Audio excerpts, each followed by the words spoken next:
The council meeting will come to order. Please rise and give your attention to Councilman Harmon for the invocation and remain standing for the Pledge of Allegiance. Good evening. Thank you, Your Honor. Will you all join me in a moment of silence?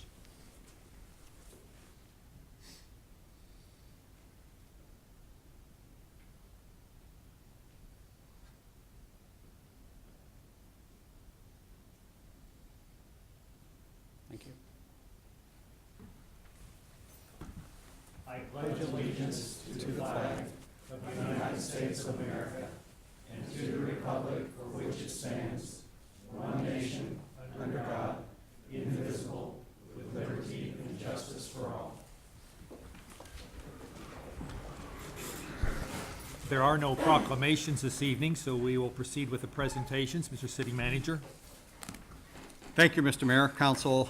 This evening, we are pleased to present to you what is the first step in a longer process of addressing resource allocation within the city. Specifically, we were challenged at the end of the last budget cycle to identify how the city invests in resources throughout the organization with a specific focus on public safety and public works.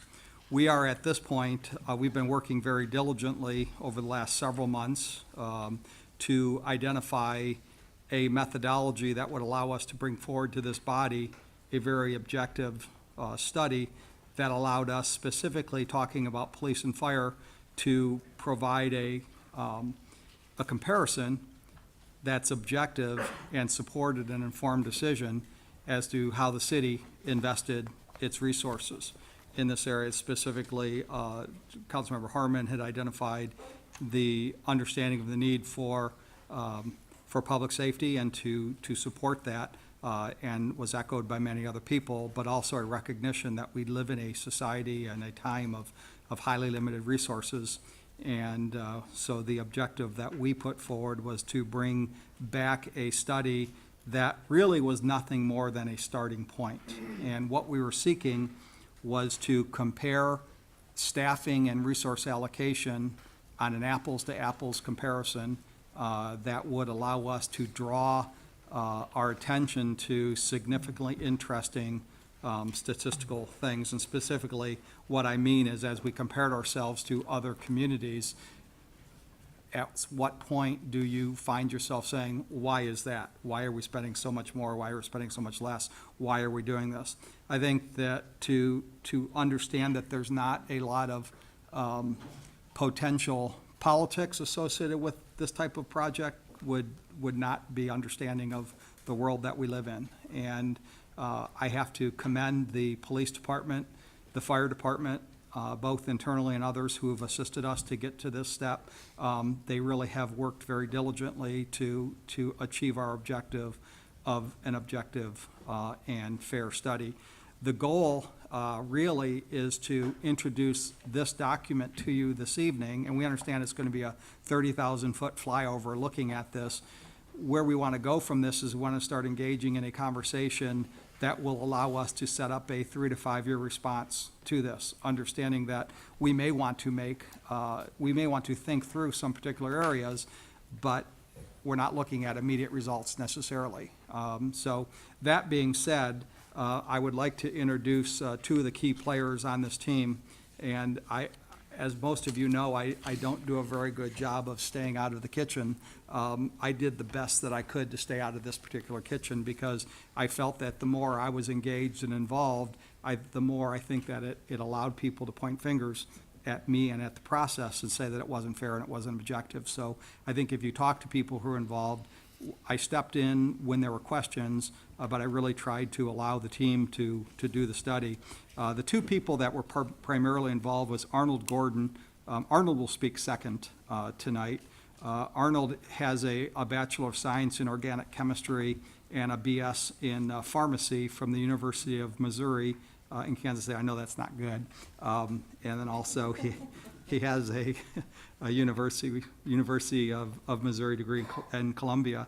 He owned his own business, Cardinal Building Services, for 30 years. He sold that in 2002 to ISS Facility Services. That company purchased his company, and he ran that from a regional perspective until 2012. What we were looking for was somebody who understood business and understood the relationships with labor. In Arnold's career, he managed as many as 14,000 employees, and he was very actively involved in negotiating labor contracts with 6 different labor unions during that time. Has experience managing significant budgets up to $144 million, and he's a graduate of Harvard Business Executive Leadership Training Program. The second member of the team is Leo Hafner. Leo has a Bachelor's of Business Administration with a major in accounting from Washburn University. He completed graduate work in public administration from the University of Kansas. We understand that that's good. And he also was a certified internal auditor working for Legislative Post Audit from 1975 to 2010, and he served as the deputy post auditor for Legislative Post Audit for the last 10 years of his career. Leo retired, and like many people I found in Topeka, when they retire, they just find something to volunteer on. And so we appreciate the effort. There are other people that were involved in this project, specifically Tommy Buller, a management analyst, has been assisting and working on this project, pulling together all of the numbers. At this point, I would like to introduce Leo.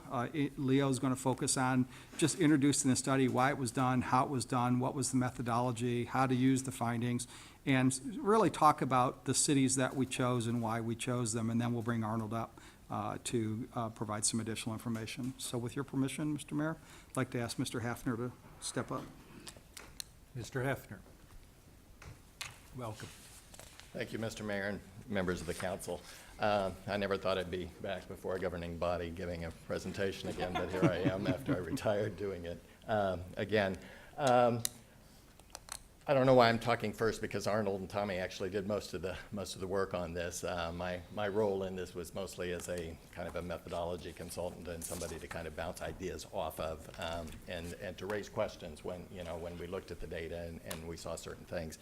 And I know that one of the initial issues that was discussed apparently last year was kind of the growing portion of the general fund budget that the public safety agencies were starting to consume, and whether that's normal and that sort of thing. So I'm going to talk at a pretty high level about what the study will do for you and what it won't do for you, and Arnold's going to get into probably a little bit more detail. But one of the things that I did want to address kind of up front is that whole notion of the percentage of the general fund budget, because when you look at the study, what you're going to do is you're going to find that there's a gaping hole there in terms of an analysis on looking at the percent of general fund budget. And the reason that's not there is because when we started looking at the data and trying to compare cities on that basis, what we found is that cities fund their police and fire departments in a lot of different ways, and Topeka tends to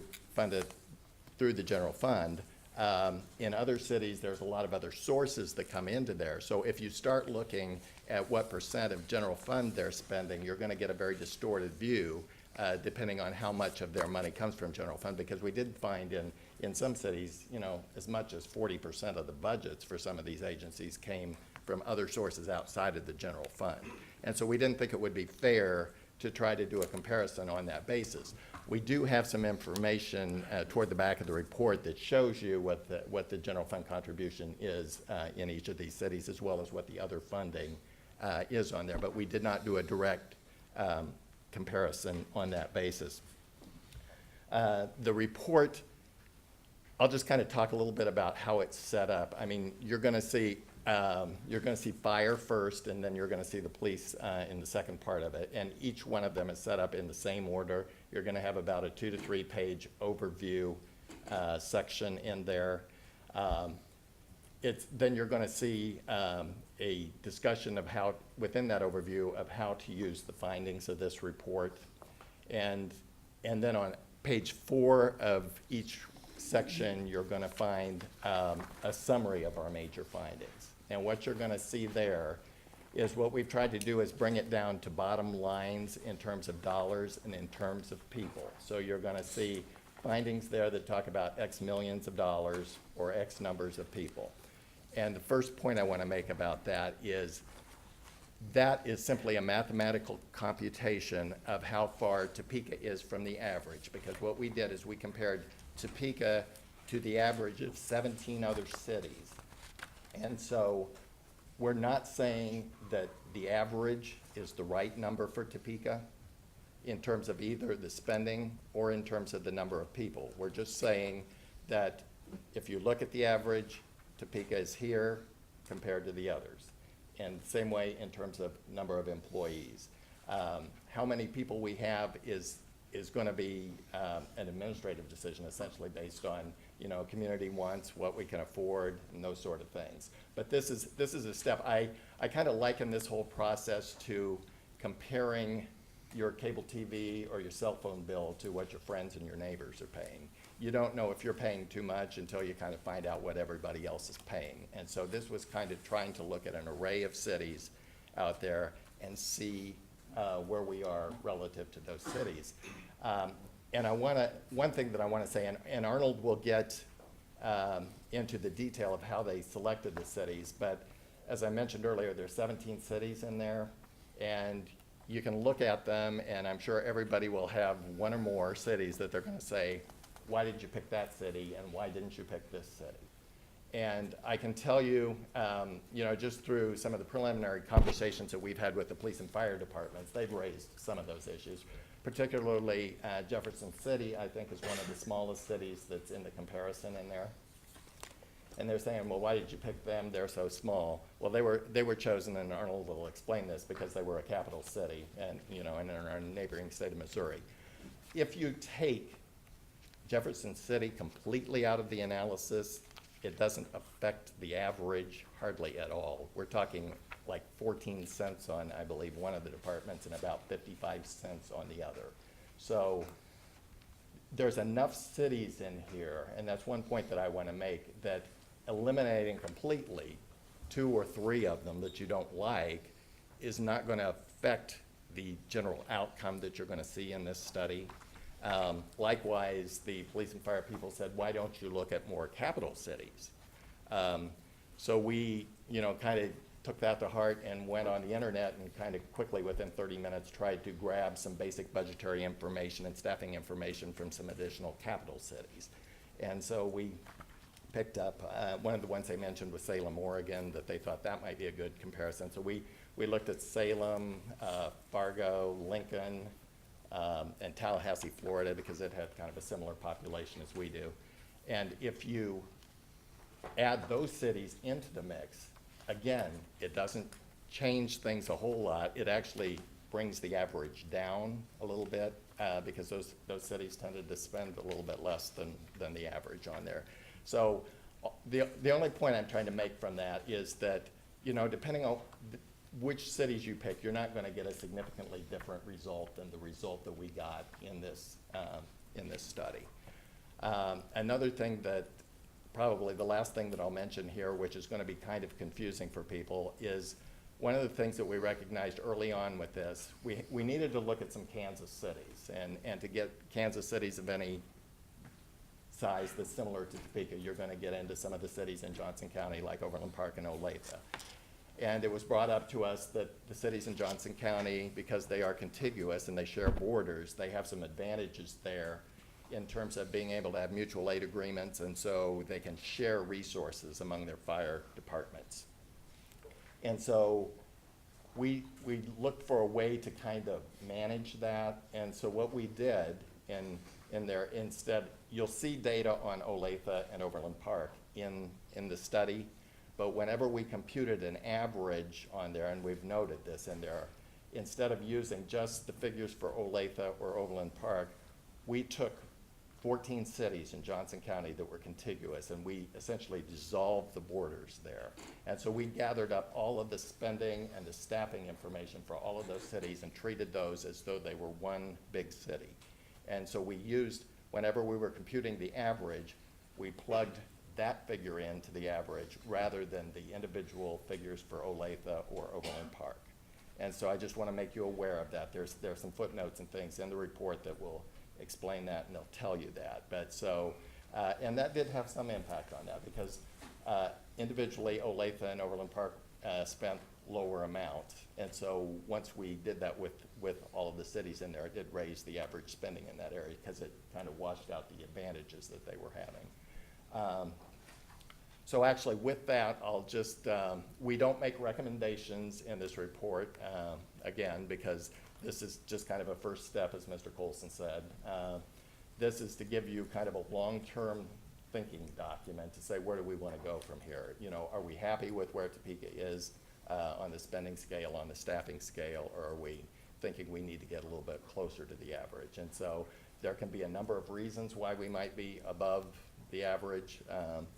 And so those are the kinds of things that'll need to be discussed. But with that, I'll just kind of defer to Arnold and let him give you a little bit more detail about how they selected the cities and some of that sort of thing.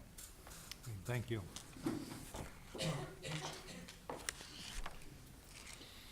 Mr. Gordon, welcome. Thank you, Mayor, council members, city manager. I'd like to start off by letting everybody know, first of all, I want to thank a number of people, but also in recognizing, I want you to realize this was not a study done by 2 or 3 people. This had input from numerous individuals. As Jim mentioned, Tommy Bowler, who helped collect a lot of the information and was our research assistant, Leo and his expertise, and Sharon Boyniak that have had years of experience making these kind of studies.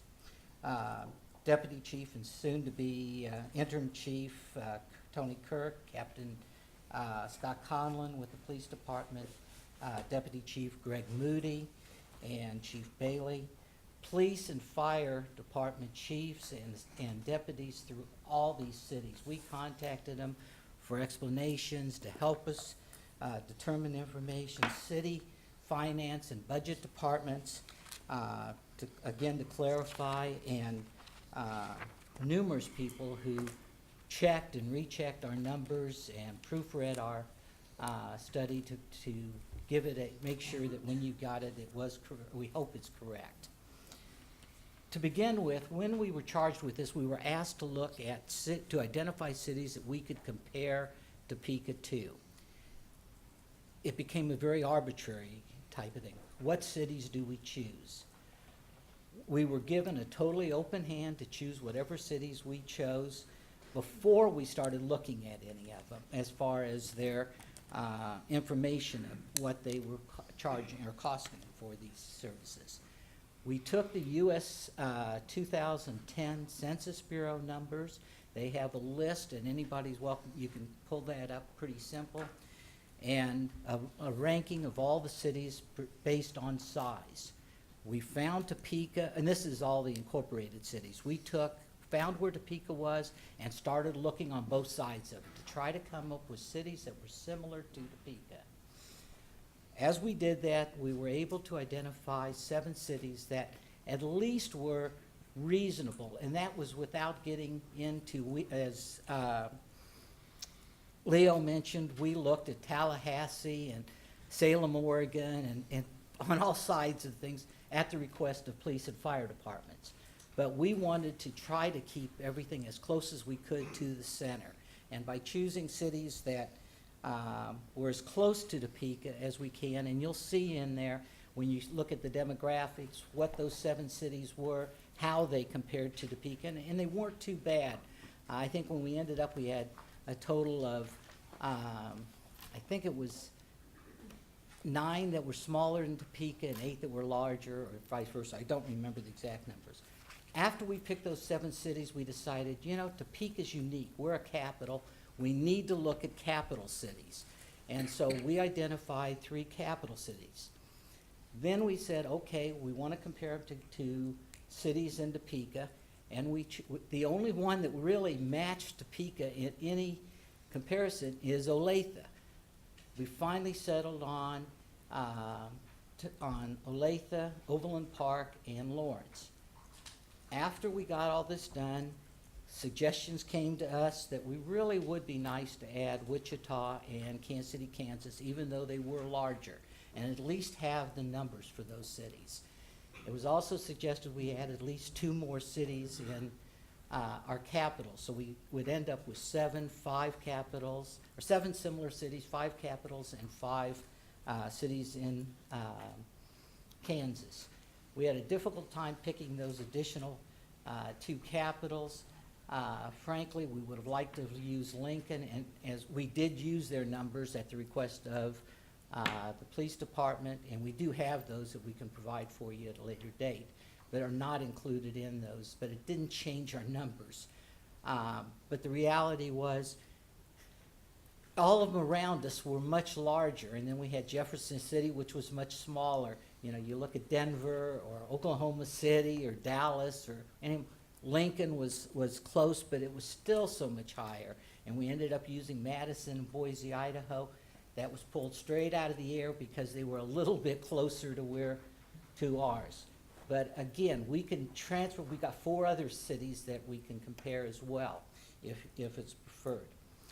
We then started deciding what were we going to look at. And we started looking at budgets, and very quickly we came out, there were a lot of things that affected the budgets. As Leo talked about, the general fund was our initial viewing, found that that was not a good deal because of all the additional, many cities have law enforcement or public safety, sales taxes that go into it.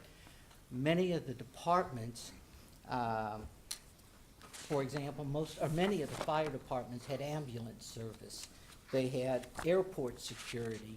They had college security, parking. Many of them are parking as part of our public works, but many of them take the meter readers and their monies that come in from them all are included in the police department. So we had to start spending time going to those cities and finding out what do they have different from ours. And we tried then to identify how many personnel, how much money, and to try to compare, as Jim said, apples to apples. We're probably looking at a better example of looking at Delicious Apples and Granny, whatever the Granny Smith. apples are. Yeah, sorry. Granny Smith. Granny Okay. Smith. The idea is that we wanted to get it as close as we could, recognizing we would never get it exactly to compare the different departments, but we did the best we could. We also we worked with the police and with fire and looked at numerous other things that we hadn't originally done. For example, we looked at equipment for the fire department specifically, the different types of fire equipment. All of them use them differently, and we finally had to say, hey, that's not something that we could really measure. Response time, which we know is a very important thing in measurements in this, but every department measures them different. Every city measures them different. We have our 911 going through the county. Many of them have it in the city. Many response times are based on when the call comes into 911. Other ones do it when the call comes into the station. Others when the officers are sent to the scene and when they get there is the final deal. After talking to all of these police and fire chiefs, they said, stay away from it. There's no way to identify a consistent reporting for them. We also had, when we started looking at EMS numbers, you'll see Topeka gets a tremendous amount of EMS calls. Well, that may or may not be due to the fact that we don't have the ambulance doing some of those calls. We're having to do it. But fire calls, we found, I think it was Cedar Rapids is much, much higher than anybody else. Well, why? Every false alarm is considered a fire call. And so we had to try to put it into a perspective, and we identified that and showed in the report where we had differences like that. I want to specifically, and cut this pretty short now, but basically the thing that I hope you get out of this, number one, we did not try, nor do we claim that this is a pin-perfect numbers, the numbers in this, are they exact? Are the comparisons done perfectly? Absolutely not. We did it to the best of our ability based on the information provided to us by the police, the fire, the financial departments at each of these cities. just picking how many police officers do they have. We use the budget numbers, because if you ask our police force on any given day, how many people do they have? They had 2 retirements last week, they had an academy going, and they've got so many today and 20 more tomorrow in the academy. So we used budgeted numbers based on what the city's government allowed that department to have. They may or may not have it at any given time, but that's what was allowed and what they were budgeted for. So that was the reason we used those budgeted numbers, recognizing very, very few of the departments ever are at top capacity at any given time. Most of the departments give back money at the end of the year, and I think we do the same. But that is, we couldn't take that into consideration unless we were willing to say, okay, that money that's given back, we're not gonna give to them next year, that it's not needed. And that wasn't up to us to make those kind of decisions. But I wanna make sure that everybody understands, we are not suggesting in any way that Topeka should be at the average, or that the average is right. It's strictly something to move on from here. I think that we're even seeing that, rather than how important this is to you, I think it's more important to our city departments. They can use this to start looking at their department and making decisions, what can we maybe do better? Almost every city has asked us already if they can get copies of these, because they want to use it for their own use. Recognizing it's not perfect, but at least this gives them a beginning point to look from and say, why do we stand where we made a big mistake. I'll tell you, at the very beginning, we met with Wichita and Kansas City, Kansas. We had just finished some of the graphs. We handed it to them, and one of them, in fact, Kansas City, Kansas, got very upset. And he became defensive and didn't understand. Well, we're looking at Topeka. They're not looking at, when they were there, they weren't looking at Topeka. They're interested in what Wichita and Kansas City, Kansas look like. So these guys, all of these police and fire are really interested. I even understand that our department is even starting looking at these things and determining, do we replace a person in this position, or do we put somebody else on out in the field? Those are the kind of questions I hope that when we get done with this report, that we've helped to at least bring to light. I hope that somewhere in the near future, as you have time to digest this and look at it, don't be shocked, because this is not a thing. I wish it wasn't going any further than to the departments, because I think it's value to them, but I think it also can help you in looking and going forward. But hopefully we'll be available, assuming we're made available to you to answer questions, help you with understanding what we did. Don't hesitate to contact us, and we'll be happy to go from there. Thank Okay, you. Thank you. And I want to thank you and Leo and the committee and all the people involved for your fine work. I know this has been an act in progress for a number of months, and we certainly appreciate the work that you've done and your leadership and in bringing this together for the council.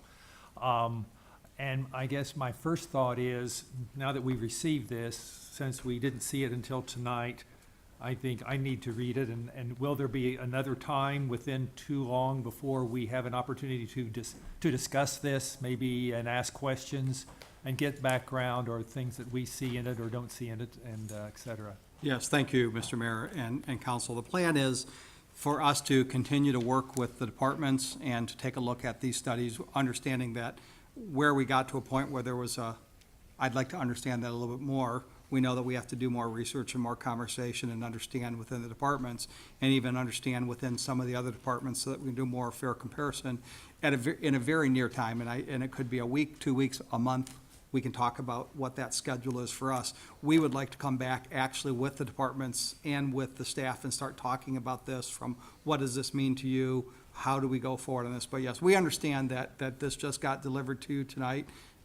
There have been a lot of iterations, a lot of details and data here. We want you to take the time to get to get familiar with it, and then we'll come back on a departmental basis and address this. Okay. Mr. Gordon, if I could ask one question, just came to me while you were discussing how you looked at the different cities. And the last year, the intercity trip went to Fargo, North Dakota, reminded when you mentioned it. And there, the discussion came to what % of your city budget is on public safety. And they were considerably less than we were. But then in more discussion, we learned their Parks and Rec is part of the city. The health department in that state is a part of the city. The city runs the rescue, like our rescue mission, a shelter for the homeless. So when you took all of that out, our city's percentages were more comparable. Did you look at that in this process And in when fact- you, Right. what's included in the city budget? We dropped out, we did not mention percentages in this study for that reason, because they were, well, for example, if you take the parks out, all of a Yeah. sudden, the public safety becomes a bigger percentage of it. right. So we did not look at percentages at all. We looked at raw numbers, compared it to per resident, to determine how much are we paying for public safety per resident, how many officers per square mile, those type of questions. How much area does a fire station cover compared to other cities? But when it came to that question, it threw things totally out of Right. kilter.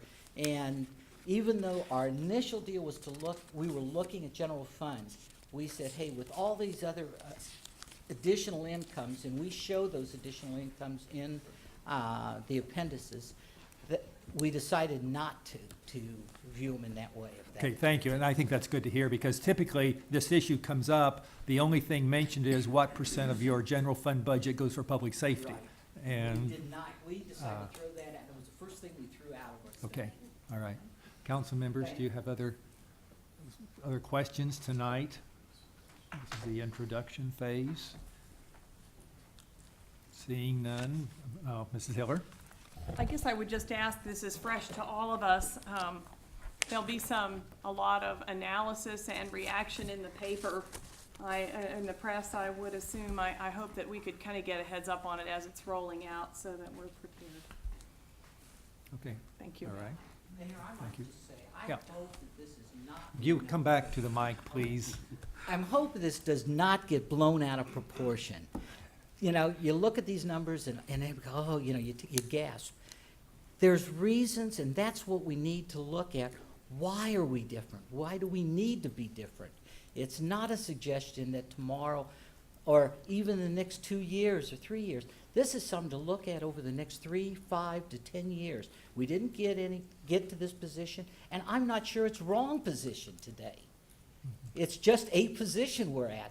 Now we go back and look at it and try to determine why and where do we go going forward. And so I hope seriously that the newspaper or anybody else doesn't get all blown up and blow this out of proportion, because it's not intended to say Topeka is bad or Topeka is wrong. It's only where we are today. And there are cities that are worse than us, you know, or that their numbers are different than ours. And so we just need to look at it. So I hope that's the vein and way that this is taken in. Those are some very good points that are made. Mrs. Schwartz? Thank you, Mr. Mayor. Since Leo is here, and Leo lives in my district, I wanted to thank him publicly for all the hours, the volunteer hours that were put into this, being with Post Audit formerly, and also Sharon Borniak. I know that their expertise was very valid in this entire study, and I hope that we can continue to ask them questions that maybe we all may come up with. But thank you, Leo. And thanks, Arnold. Thank you.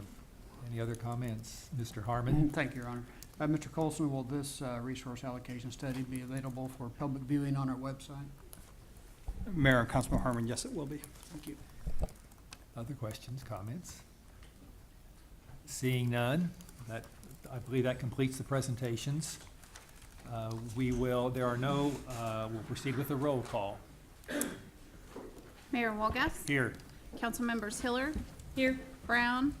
Ortiz. Everhart. De La Isla. Manspeaker, Here. Schwartz, Here. Schmidt, Here. and Harmon.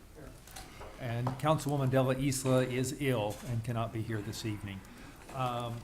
City Clerk, I don't believe we have any additions to the agenda. And council, at this point, we have no executive session this evening, which is a first for a month or so. We'll proceed with consent agenda. The clerk would read. A is a board appointment recommending the appointment of Amy Cohane to the Topeka Human Relations Commission to fill an unexpired term ending December 31, 2015.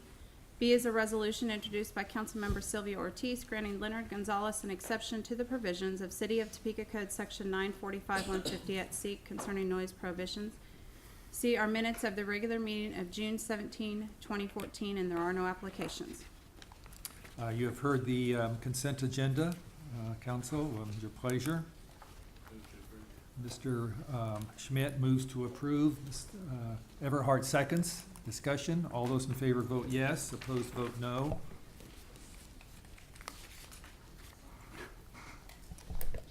We have 8 yes.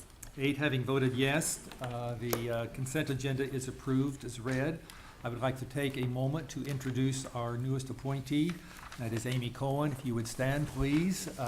Amy is involved with the disability. She works at the Disability Rights Center of Kansas and works part-time for the YWCA Family Peace Initiative. Thank you very much, and I believe we have also some members of the Human Relations Commission. If you also would stand, and we'll recognize all of you. Thank you very much for your service.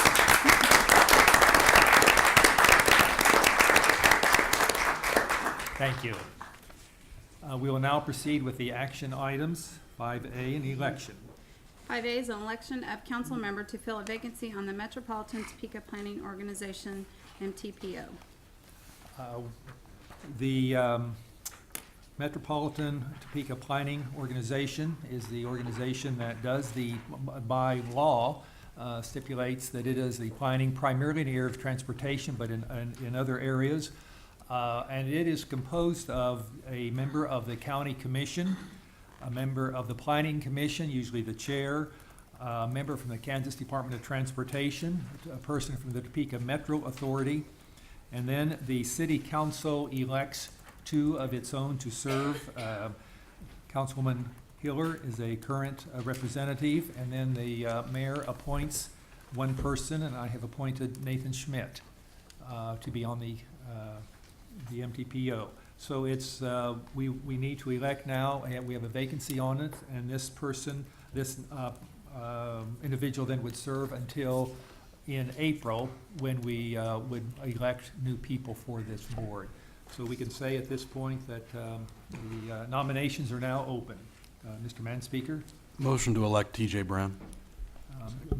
Mr. T.J. Brown has been nominated. Mr. Harmon? I would second that. Yes. You would second that, Ms. Silver? All right. Are there other nominations? We have to vote by, there are no nominations, we have to vote by ballot, so you have those ballots in front of you. If you would take and vote your conscience and sign that ballot and pass them to the left, to the city clerk.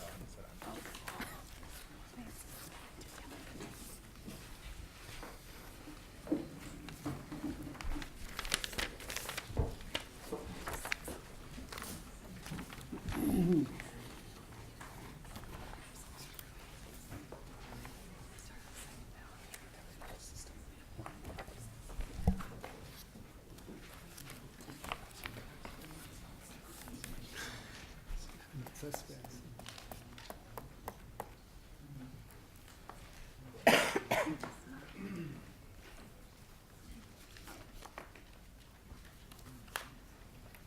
have all of them.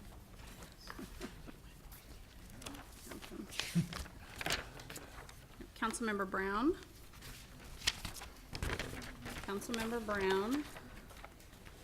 Councilmember Brown. Councilmember Brown. Councilmember Brown. Councilmember Brown. Councilmember Brown. And Councilmember Brown. So we have 8 yes. 8 having voted, you are elected to the MTPO. Congratulations. We will proceed with next item on the agenda, a labor agreement. If the clerk would read. B is approval of a one-year wage reopener labor agreement between the City of Topeka and the Teamsters Union Local Union Number 696. Mr. City Manager? Thank you, Mr. Mayor. Approval of this agreement would provide wage increases in 2015 for the bargaining unit and incorporate the provisions of City of Topeka contract number 43354 into the contract. Ms. Walter is available to answer any questions. Ms. Walter is available to answer any questions that you might have. Okay, thank you. Council, we did have a discussion on this previously, background on it. Are there any questions for Ms. Walter? Seeing none, is your pleasure. Mr. Manspeaker moves to approve, and Ms. Everhart seconds. Any discussion? All those in favor vote yes. Opposed vote no. I vote yes. We have 8 yes, Councilmember Schwartz voting no. 8 having voted yes, the labor agreement is approved. Item C is a zoning ordinance. C is an ordinance introduced by City Manager Jim Colson, amending the district map referred to and made a part of the zoning ordinances by Section 1850-050 of the Topeka Municipal Code by providing for certain changes in zoning on property located at 1200 and 1207 Southwest Executive Drive from O&I 2 Office and Institutional District all to O&I 3 Office and Institutional District. Mr. City Manager. Thank you, Mr. Mayor. Approval would allow for a 12,000 square foot building expansion to connect the 2 separate office buildings that exist on the Bartlett West campus. Mr. Fyander is available to provide any additional information or answer any questions that you might have. Council members, are there questions for Mr. Fyander? Background, your pleasure. Mr. Harmon? Thank you, Your Honor. I move approval of the ordinance. And Mr. Harmon moves to approve, and Mr. Smith seconds. Any discussion? All those in favor vote yes. Opposed vote no. I vote yes. We have 9 yes. 9 having voted yes, the zoning ordinance is approved. Proceed to item D, another zoning ordinance.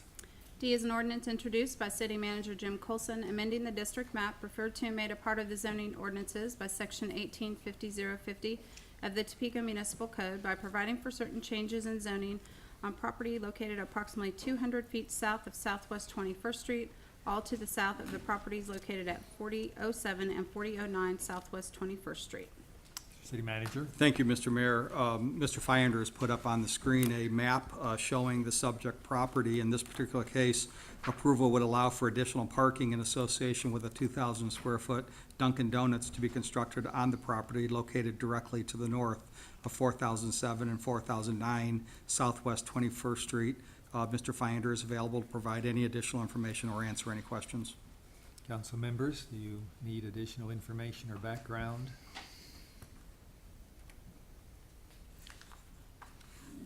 Seeing none. Mr. Schmidt? Move to approve. Mr. Schmidt moves to approve. Mr. Brown seconds. Any discussion? All those in favor vote yes. Opposed vote no. I vote yes. We have 9 yes. 9 having voted yes, the zoning ordinance is approved.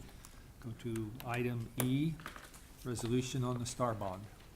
E is a resolution introduced by City Manager Jim Colson relating to the establishment of the time and date for the consideration of a proposed amendment which would expand the present Heartland Park redevelopment project district and amend the Heartland Park redevelopment project plan pursuant to KSA 12760 at SEEK as amended, and relating to a request to the Secretary of Commerce for the authority to issue additional sales tax and revenue star bonds in excess of the amount previously approved pursuant to KSA 1217-168 as amended. Thank you, Mr. City Manager. Thank you, Mr. Mayor. This is a procedural activity establishing a public hearing date concerning the expansion of Heartland Park redevelopment district. I would like to ask Mr. Sublette to provide information pertaining to this particular activity going forward. Mr. Sweat. Thank you, Mr. Mayor, Council. The resolution before you, as the city manager said, would establish the hearing date, the public hearing date for the Starbond District. And two preliminary things. I had handed out this page. There are two corrections that need to be made in the resolution. They're both just clarifying the correct statute number. In line 11, after KSA, it says 12-1760, and it should be 12-17, 160. And in line 17, it says 12-17-160, and it should be changed to 12-17, 160. So if there would be a motion to clarify that, to correct those statutory numbers, I would appreciate that at this point. Okay, Ms. Everhart? Yeah, I would move to adopt or amend based on what the city attorney said as far as on line 11 and line 17. It's been moved and seconded. We don't need to have a motion before us. We can just move Yes. on this. Yeah, Okay, it's thank you it's very a much. Just to Scrivener clarify error, that. so yeah. So it's been moved and seconded to adopt those two, I guess, the corrections, more than really amendments. Any discussion? All those in favor vote yes, opposed vote no. I vote yes. I'm sorry, Mr. Madam Speaker. That's, it's a correction. It's a correction, it's Scrivener error, so there doesn't need to be a vote on the Scrivener error. I'm sorry. There doesn't need to be a vote on the Scrivener error. No. Okay, that's where I was thinking we were going. So this, we really just moved to approve this Yes. resolution, and by your including this this is a correction Correct. of what you could say of this ordinance, correct? Correct. All right. Does that, now, are we together? Yep. I think that's helpful. No, I'm sorry, Mayor. Go ahead. One other thing, in section 1, we don't have a date in there of the public hearing because the council sets that public hearing. But, in speaking with bond counsel and internal legal, we would suggest August 12th at 6:00 PM be the date of the public hearing. That would allow us to do our notices. It would give more than 30 days notice to the public. And still, we would be on track for our calendar. So that would be the suggestion, that August 12th at 6:00 PM. And that's on line 63 Yes, sir. of the ordinance. So, a motion to approve this then would include that date and these two corrections. Yes, sir. And you have made that motion, or that, we can say that, that is what the motion included. And it was seconded by Mrs. Hiller. Okay. Now, is there discussion or anything that needs to be clarified, so we understand we're together? All we're doing is establishing a hearing date. Yes, And sir. this is the second meeting, I believe, yes, it'll be the second Tuesday in August. Yes, August Will 12th. the council have a public hearing on this? Okay, any other discussion? Not, all those in favor vote yes. I'm sorry. Thank you very much. We have a public comment. Mr. Joseph Ledbetter. Okay, thank you. He's waived that opportunity. Now we will vote. All those in favor vote yes, opposed vote no. I vote yes. We have 9 yes, Mr. Manspeaker voting no. 9 having voted yes, the resolution is approved. We will proceed to item F, applications. Are there, yes, there are applications. Yes, there are. There are 3 applications for cereal malt beverage, and staff is requesting approval. 29th Quick Shop located at 3101 Southwest 29th Street, Mike's Market located at 2620 Northeast Sardu Avenue, and U Market located at 935 Southeast 21st Street. Okay, those are the applications. Council, Mrs. Schwartz. Mrs. Schwartz moves to approve. Mr. Ortiz seconds. Any discussion? All those in favor vote yes, opposed vote no. I vote yes. We have 9 yes. 9 having voted yes, the applications are approved. We go then to the non-action items. The first is on the discussion pertaining to the Citizen Government Review Committee. You've received that information earlier, and Also, I had distributed to you this evening, this particular sheet, if you see that in among your materials there, which gives the calendar, which I thought is perhaps pertinent and interesting because we presented this in November, and we are now 8 months later, and you can see where we are in the process. We're down to 2014 July, where the council deliberates and then takes action. And if you have the material in front of you, the recommendations of the Citizen Government Review Committee, have a copy of that there. There are 3 phases or 3 parts that we go through. This tonight is a discussion agenda item, so that if there is other information or background that you need, we can respond to that. 2 weeks from tonight, the city manager has placed it on the agenda for action. At that point, we will vote on each of the recommendations. And that's the part of the chart of the process. The committee has made recommendations. Then we will vote on each of those recommendations. If they are approved, if any or all are approved, then legal will put that into a charter amendment, and that would come before the council in August. And then those that have to be presented to the public for a vote, that would be then placed on an election ballot. So tonight, thought we would just again, how much time is as much as you wish on the particular recommendations, any clarification.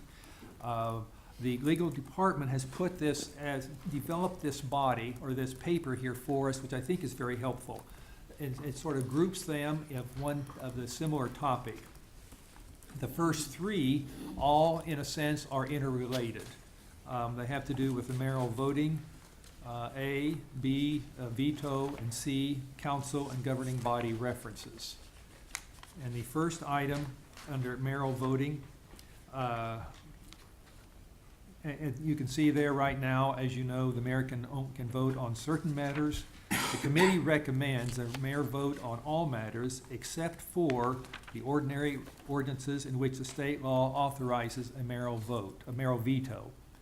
So if you would recommend this, or you would agree for this recommendation, then it would have to go to a vote of the people. Is there discussion, questions? We'll move along. B, veto, and in its sense, it's saying the same thing almost differently. Currently, the mayor can veto all council legislation on which the mayor has no vote. The mayor can line item veto in an appropriation ordinance.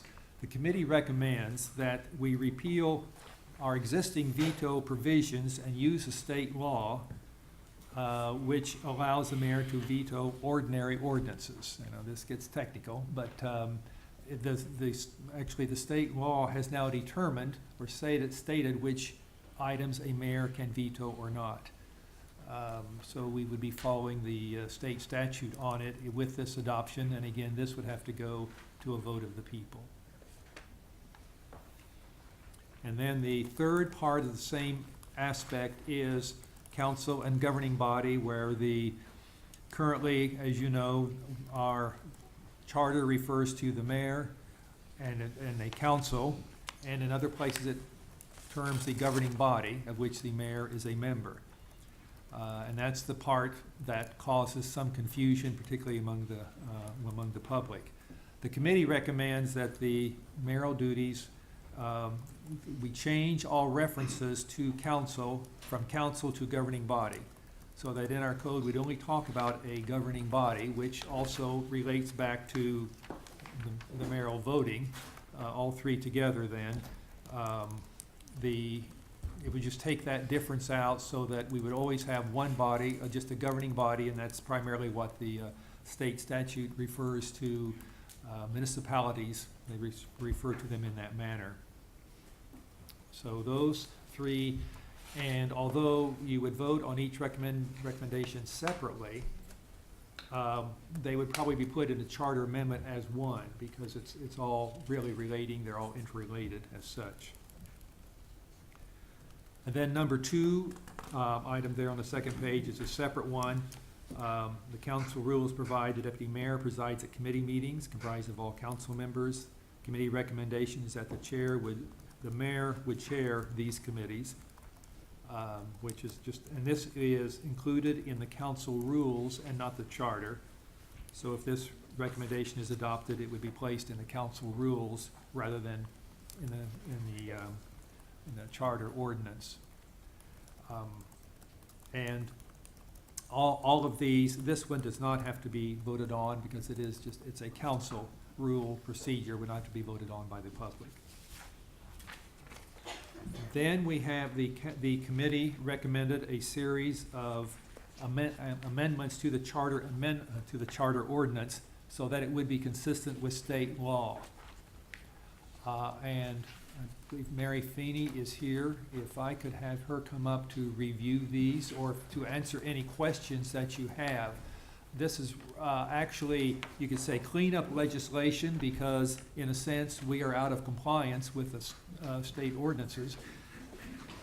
Probably the public would see little difference in anything that we do. There's some background how certain things are handled.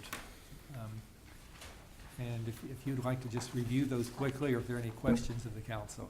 All of the changes that are in number 3, essentially state law dictates how ordinance format and publication, kind of minor things that have to do with ordinances. The city opted out of these statutes several years ago because they didn't apply to all cities, and we had that option. About 2 years ago, the legislature amended the ordinances, and now they apply to all cities. So we are out of compliance, and I think it might be best that we use the state statute that addresses. And there really isn't much difference between what we do now in our charter ordinances and in state law. They're very minor. So these changes identified in recommendation number 3 are pretty much cleanup changes. And these would not require the vote of the people. That's correct. They're really procedural. That's correct. We They would have to change some of our rules and procedures. True, and it would be a charter ordinance, which would be subject to a 60-day protest period. So if the citizens objected, then it would go to an election.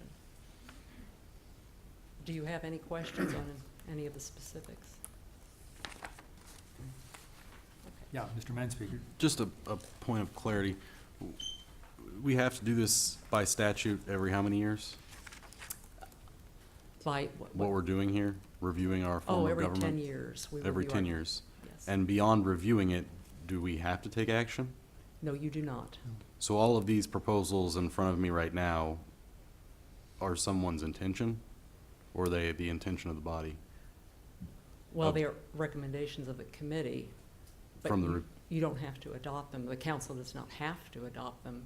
Okay. It's recommended that you do. So and this may not be for you, but so the timeline that I was given, we don't actually have to abide by if we don't want to. Correct. Right, correct. Okay, thank you.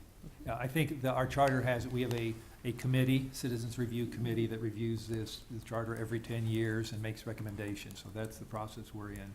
We have received their recommendations, and then the council has the authority to do with them as they wish with the Correct. recommendations.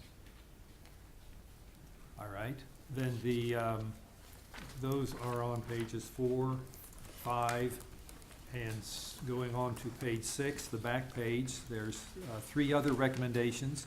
First is the election of council members. I think you're aware of what the current process is. Their recommendation is that in the general election, the city electors or all council members would be elected by the city at large to represent the individual districts. And again, if this would be approved, it would then go to the voters.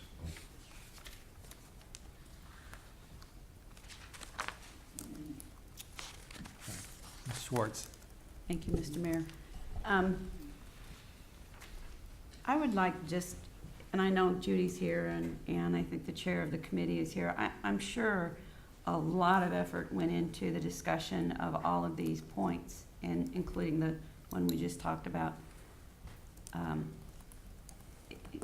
Can I ask how many former mayors testified and said that, you know, that these were some of the things that we needed to do, whether it was adopting the, you know, that the state legislature said that we are out of compliance now.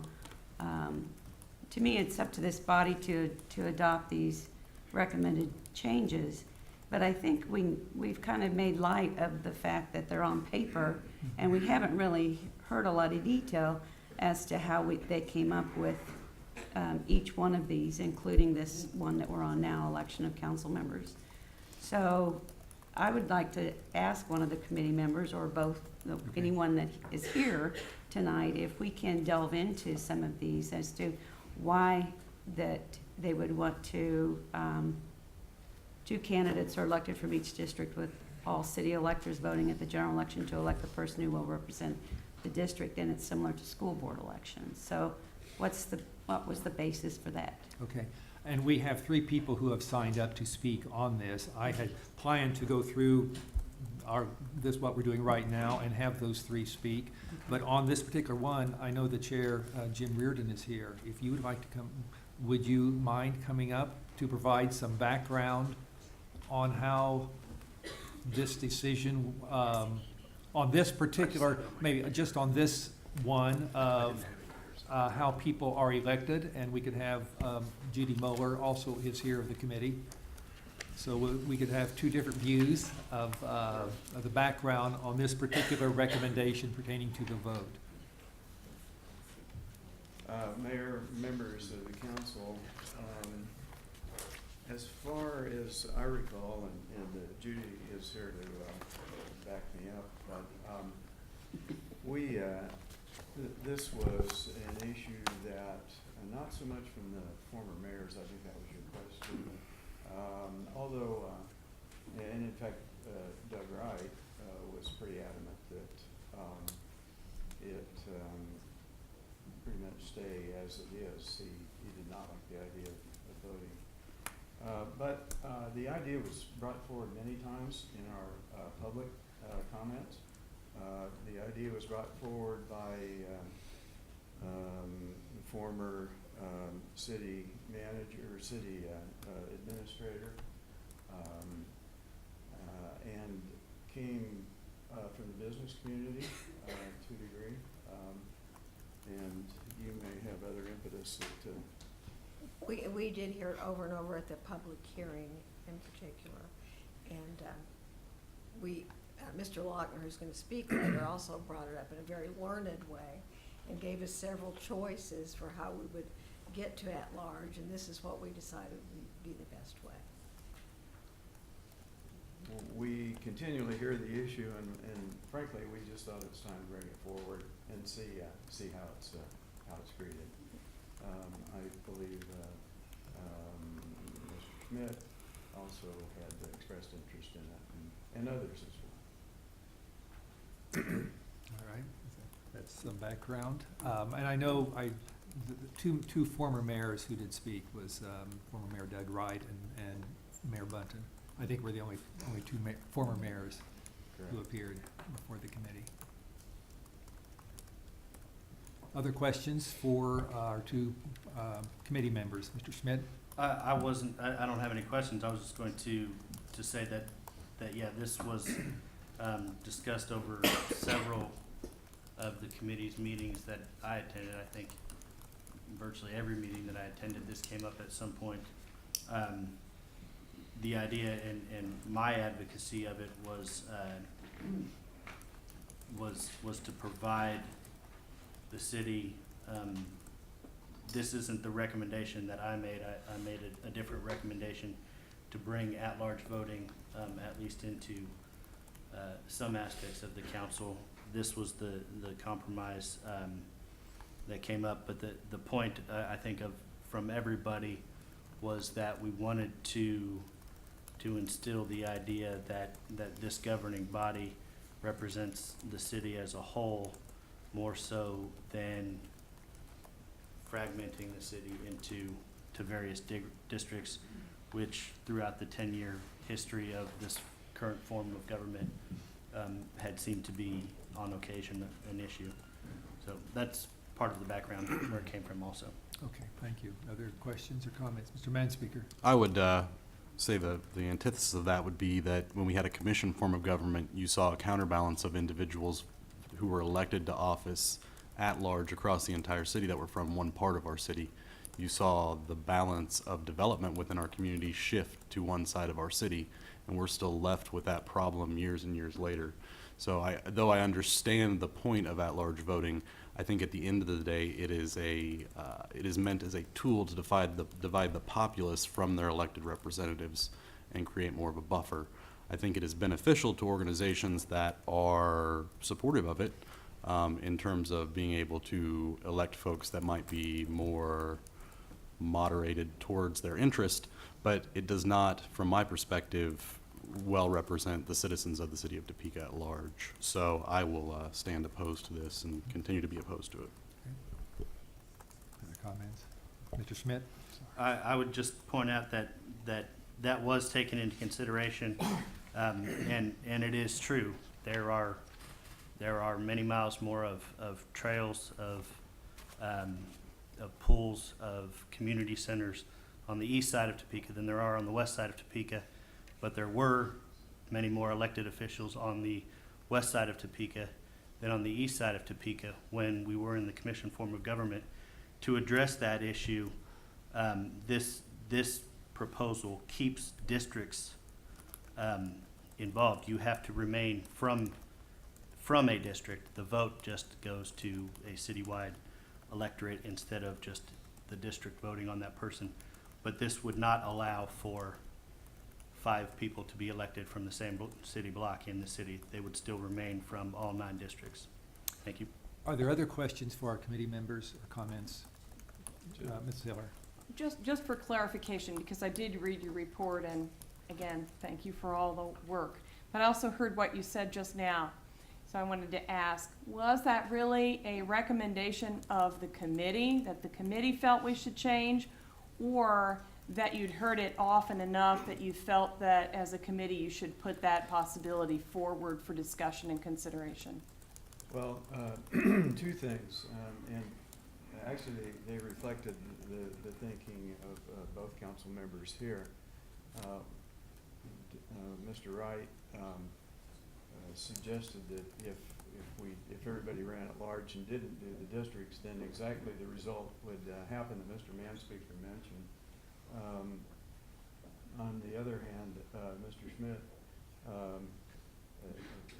rightly indicated that the committee decided that that by being voted and having to run from the district, that would address the issue.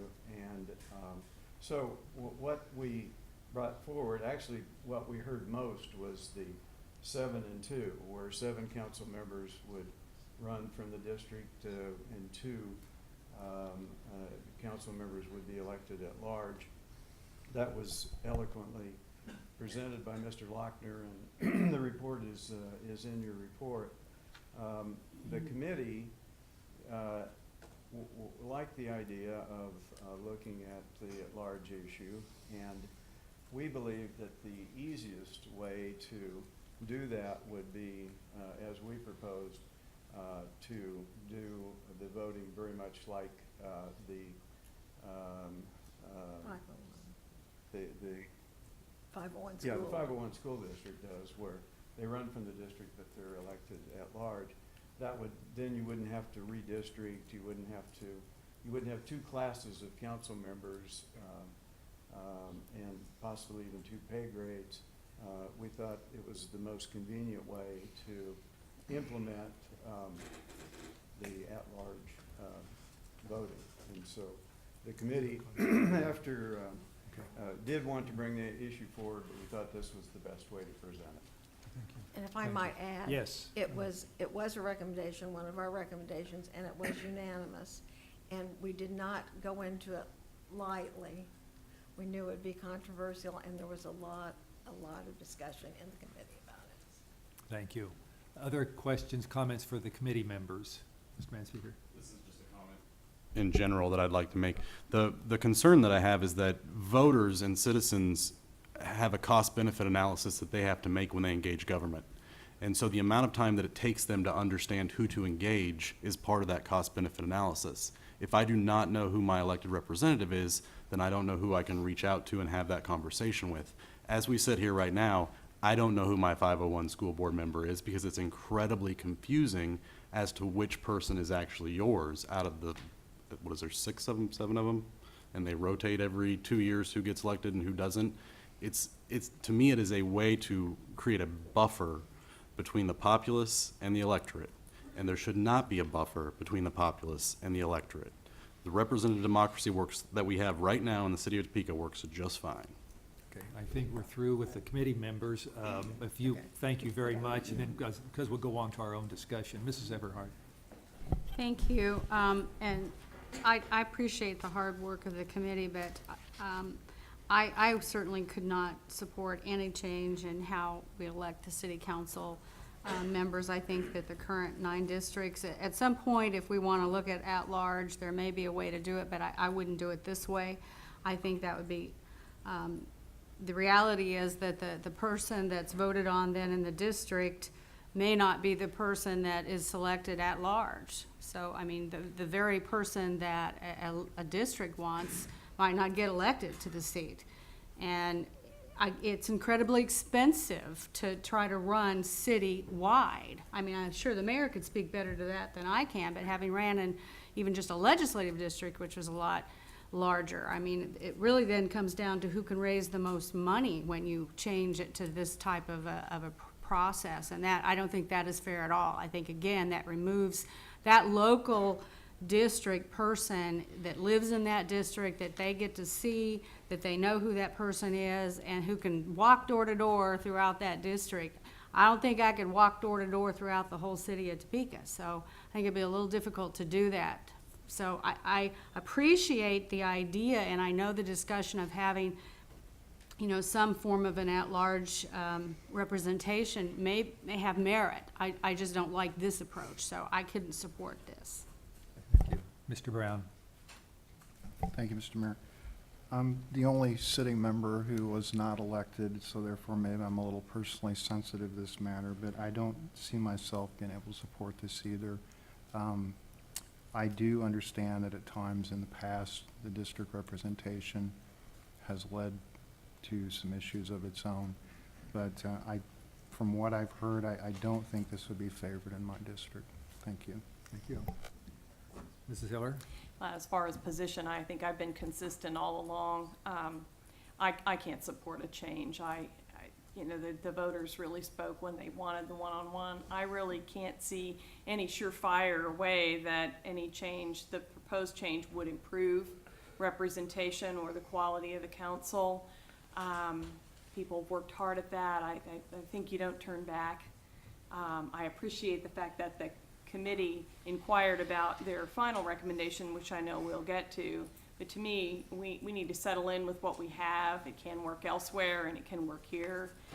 We've much improved it already. And if we're going to consider a change, then looking at the consolidation issues would be a more productive, in my view, use of our time. Okay, Thank you. Others? Mrs. Ortiz? Thank you. I don't think I could support this either. And I think if you want to represent the whole city, we can. You're welcome to come to East Topeka any given time. I have 13 NIAs. You're welcome to attend any one of them. I'd be happy. I have 5 on one Thursday that I attend. Actually, I think I have 4 now on that Thursday. You're welcome. All they want is representation. You know what? I tell my constituents all the time when they say that side of the table doesn't understand this side of the table, I ask them to come out. Mayor, I thank you for coming out to Ripley. He came out to the movie, shook everybody's hand. Every vote that we make, we represent the whole city of Topeka. Every vote that is on this. So, you know, I don't think I can support it because you have to understand what's in my backyard. And I don't think somebody at large is gonna understand that. There's people that don't even wanna come in that part of town. I congratulate, I love the mayor because you know what? He's not scared to go into some of these areas, High Crest, but there's other mayors that they didn't want to deal with that. So I can't support that. I'm only gonna vote for somebody that's in my area that understands, yeah, there's a pothole, cause I hit that pothole on my way home. Yeah, they're gonna come over after the council meeting at 8 or whatever time. But I do appreciate all the work, and I know that's a lot of concerns to the committee. I appreciate the work you've done. That's the concerns of the citizens, is that we get a complete understanding of everybody up here.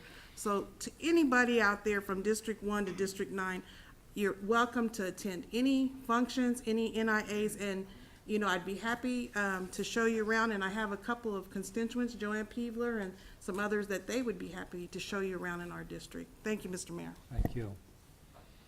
Other comments? Mr. Schmidt? I just wanted to clarify something. One, this wasn't my recommendation, but two, this doesn't get rid of districts. So even though the vote would be at large, the person would still live in that district. They wouldn't be coming from somewhere else. They would still be in your backyard.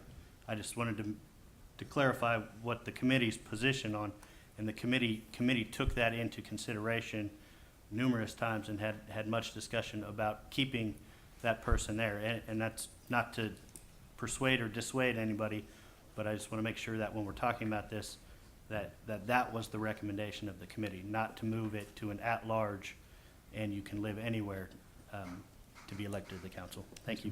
Mr. Mann, speaker. Thank you, Mr. Mayor. In District 6, we've got all kinds of folks. Wealthy, poor, Republican, Democrat, all over the political spectrum. But the reality is that District 6 folks should elect District 6's representative. Because once we expand the electorate to the entire city, you've now changed the ideology of the voting block. So the reality is that you have a the person may be from the district. I mean, that very well may be how it would be set up. But the reality is that they're not elected by the district. They're elected by folks who don't even have anything to do with, for me, College Hill, or for the folks to the north of me, Elmhurst, to Valley Park. Those folks have very specific interests that are not the interest of other parts of our cities, and they need to have representation that comes from that part of the city. It's the same in East Topeka, it's the same in West Topeka, it's the same in North Topeka, it's the same in South Topeka. Those folks deserve representation. They don't deserve to be dictated to by the entire populace of the city of Topeka. Thank you. Other comments? Ms. Schwartz? Thank you, Mr. Mayor. This is a big change, but I do think that we probably need to look at more changes, and I don't know if any other city has this method. The one main concern I have, as Councilwoman Everhart kind of indicated, I don't want to run off candidates. If you have to campaign all across this city for your district seat, we know how difficult it is to try and reach all of your houses in your own small district. I think there was 9,000 households. So I wouldn't want to run off candidates because we have made the job too big. When I served in the legislature, somebody told me that the only people that served were people that had money that could run an election or people that were retired and had the time. And I think in city government and our local government, we want all sorts of citizen representation. And I think if we had to campaign all across the city, that's going to run off a lot of candidates. So, thank you. Okay. I would point out on the back of the Citizens Review Committee report, they did a comparison of city elections of our 6 cities in Kansas, 6, I think, major cities in Kansas. So that it doesn't answer all of the questions you're asking, but it does talk about what the terms are, et cetera, and some of that, yes. So is there another city that does this form where they are elected by the city as a whole, but elected for a certain district? I can't answer that. Maybe we could get that information by the time we vote, but I don't know offhand. Other questions on this? Okay, 2 more going. One last comment on the issue. I actually don't have another comment on this issue, but before we moved on, I did not realize we were going to scoot through 4 pages, and I do have a question or two for Mary Feeney. Okay, For the on the, higher on those, section. thank you. If you want to Thank you. come back to the microphone. Yeah, this, Thank you so much. I think this is very simple. I see that in this section, you were not only reconciling with state law, but also getting rid of some redundancies, and I certainly can support that. There, on page 3, there is a section on forfeiture of office, Yes. and the comments were to make it congruent with state law. But I wondered if state law covers the issue of residency that we have in the last line of our charter, where it specifically says that a forfeiture does not occur if the council person moves out of their district, basically. Well, that would not be one of the statutory grounds for ouster or recall. Residency is a completely different issue. I think so, but if that's not covered by state law, my point was I wanted to make sure we left that in, because the people who wrote that were attempting to clarify something that it could come up and could be important, I thought. But even assuming if someone suddenly moved out of the district, this body does not have the authority to kick that person out. And that's what this provision does, is it purports to give you all the authority to oust one of your own members, and this council does not have that authority. Well, Only a state official can do that. and however that would, I just didn't know if the state law addressed the issue of residency, and I didn't research it beforehand, so that if the residency issue's not addressed in state law, it appeared to me that our challenge today was just to identify things to send you back to the drawing board to write. I wanted to make understand. sure we left that language in an appropriate place. I can certainly look at that to see what would happen if a council member or the mayor moved out of the district. Yeah, if and state what law the is consequence silent, that would be. I can look into that. yeah, then I'd want to leave it in somewhere. Sure. and I think that's in a different, there's a different section that talks about the qualifications. Okay, And I think that's in there. This is only having to do with forfeiture of office. so that section already addresses the issue that if you move, Qualifications, I think. During your I think so. term. We'll check. Sure, yeah, I will We'll look. check that out but- if you would. But the mayor's correct. That's a qualification when you're just elected and wanted to you, make sure we had that nugget in there, that Somewhere. if somebody moved, they were still qualified to serve until the end of their term. So, I will address Yes, that I think that's in when there. we speak next. if that's what this said.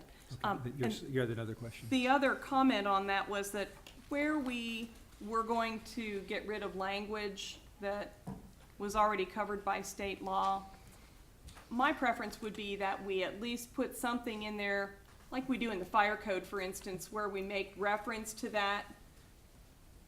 We say that we adopt by reference, or that we are following by reference the statute number in the state law. Is that possible? That's really not necessary because we're not adopting state law like we do when we adopt a national fire code. That's different. Well, it just functionally, if that reference is there so that if a candidate or a citizen were reading our ordinance, they were aware that there was someplace else they needed to look. That was my point. I think it's really helpful to have that reference. I understand not duplicating the language, because that way if the state changes the state law, we're not out of compliance. But if our ordinance could make reference to that state section, that's just my preference, because what people do is they get it out and read it. What we could do is put that in the code. When the code is published, there could be reference to the state law. That'd be fine, whatever's an appropriate way to do it, but I think we've got 4 places in here where we were gonna defer to the state. I just wanted Okay. to see that. Okay, I think we can cover that in the code itself as opposed to the charter ordinance.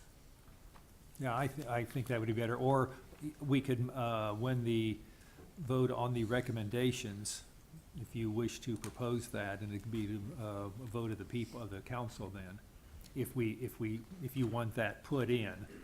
I wanted to bring it up now, since I guess after this meeting, she'll be drafting, and I, Well, the next can step look is at we that. would just vote on whether the council says yes or no on the recommendations, or they can change them at that point. And then the next step was to put them in a charter, is that correct? Correct. Then she'll put them in a charter process, and we vote again as, on the charter amendment. Well, that's my input then. Okay, thank you. Thank you. All right, council, we have two more there quickly at the end, and they really are not specific to the charter. The first one on number 5 pertains to the council and mayor salaries. The committee recommendation is that the council should consider increasing the salaries. Now, that is not a charter amendment, but is a recommendation that we could consider, and the council could consider and vote on. And the number 6 is the consolidation of city and county government. The committee recommends that establish a long-range planning committee composed of city and county leaders to discuss consolidation and possible expansion of the county commission. Is there any question or comments on those two? Ms. Ortiz? I would just like to ask, regarding the salaries, if the committee can elaborate on that a little bit. Okay, Mr. Reardon, and Ms. Mueller, if you wish.